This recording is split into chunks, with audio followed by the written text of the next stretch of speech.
দিনের শুরুটা করেছিলাম আমার নিজের হাতে বানানো মুরালি দিয়ে। আজকে আমি একটা পহেলা বৈশাখের ফাংশনে যাব। বিদেশের মাটিতে নিজের দেশকে রিপ্রেজেন্ট করার জন্য আমরা বিভিন্ন ধরনের কালচারাল প্রোগ্রাম কিংবা বিভিন্ন অকেশনে নিজেদের ঐতিহ্যকে ধরে রাখতে অনেক কিছু পালন করে থাকি। তারই ধারাবাহিকতায় আজকে আমরা পালন করছি বাংলা নববর্ষ। যে ভাষায় আমরা কথা বলছি সেই ভাষারই নতুন বছরকে স্বাগতম জানাতে আজকে আমরা কয়েকটা ফ্যামিলি মিলে একটা পার্কে সেলিব্রেট করেছি বাংলা নববর্ষকে।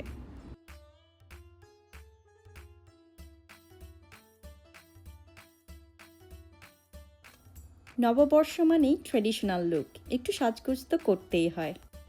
এই তো আমি রেডি হয়ে গেলাম একদম প্রপার বাঙালি সাজে। বাংলাদেশি জামদানি শাড়ি, সাথে হচ্ছে হাতে লাল চুড়ি আর লাল ব্যাগ নিয়ে রওনা দিলাম আমাদের বৈশাখী পালনের উদ্দেশ্যে।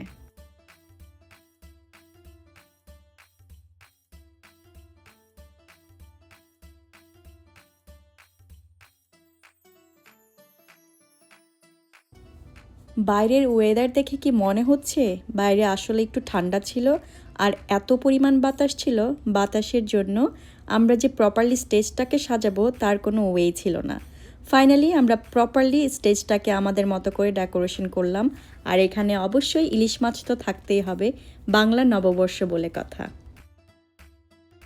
সব কিছু ডেকোরেশনে আমরা চেষ্টা করেছি সুন্দর ফেস্টিভ একটা লুক আনার জন্য। কিন্তু একটা মজার ব্যাপার হচ্ছে, যখনই আমরা বারবার ফিক্স করতে যাচ্ছিলাম স্টেজটাকে, তখনই বাতাস এসে সব কিছু উড়িয়ে নিয়ে যাচ্ছিল, কারণ সেদিন প্রচণ্ড বাতাস ছিল।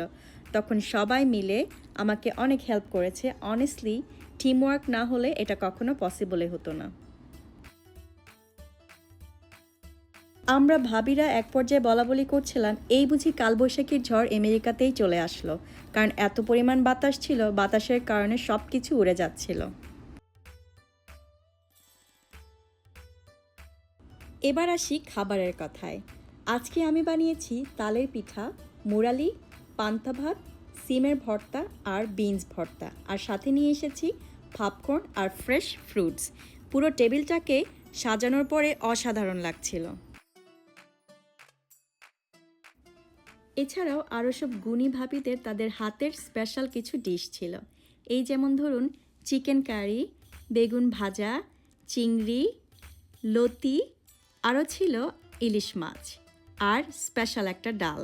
সব মিলিয়ে খাবারের কম্বিনেশনটা দারুণ না?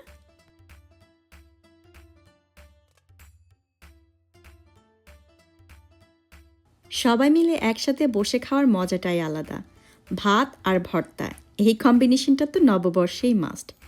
আজকে পুরো ফান মোমেন্টসে আমরা অনেক আড্ডা দিয়েছি, হেসেছি, আনন্দ করেছি, আর এই সিম্পল মোমেন্টসগুলাই অ্যাকচুয়ালি সবচেয়ে স্পেশাল হয়।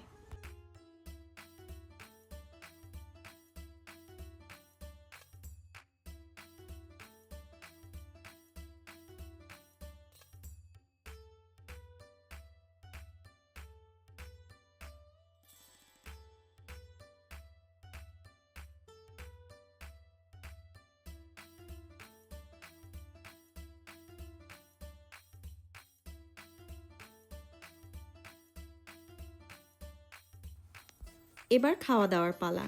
আমি আমার প্লেটটাকে সাজিয়ে নিচ্ছি আমার পছন্দ মতো সব কিছু নিয়ে। এখানে অনেক মজার মজার পছন্দের খাবার আছে, যেগুলো আমরা কম বেশি বাসায় সবাই করি, কিন্তু সবাই একসাথে হলে তখন সেগুলোর মজাটা আরও বেড়ে যায়, খেতে দারুণ লাগে।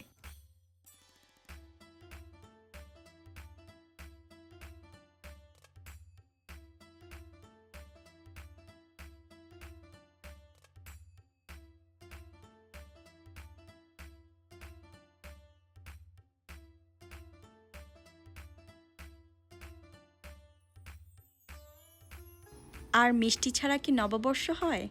আজকে ছিল রসগোল্লা, জিলাপি, মুরালি, তালের পিঠা, নিমকি আর চিড়ার মোয়া। Sweet and crispy, it's a perfect combination.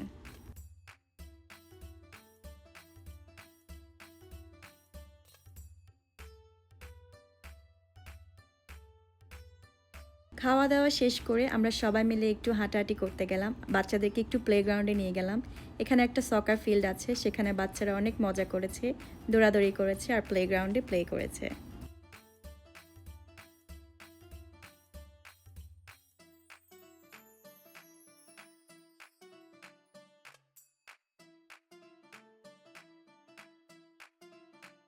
শুধুমাত্র বাচ্চাদের কাছে নিজেদের দেশটাকে সেলিব্রেট করার জন্য সবসময় আমরা এরকম কিছু না কিছু করে থাকি যারা আমরা অ্যাব্রোডে থাকি।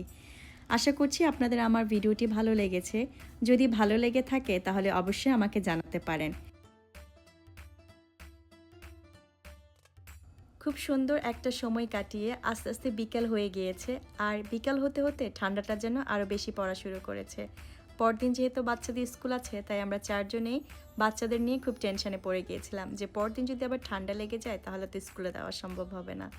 যাই হোক, আমাদের সুন্দর একটা সময় কেটেছে, সবাই মিলে সুন্দর সেলিব্রেশন করলাম। আপনাদের যদি ভালো লেগে থাকে আমাদের ভিডিওটি, তাহলে অবশ্যই আমাদের পেজকে ফলো করবেন। নেক্সট ভিডিও দেখার আমন্ত্রণ জানিয়ে এখানেই বিদায়। ভালো থাকবেন। আল্লাহ হাফেজ।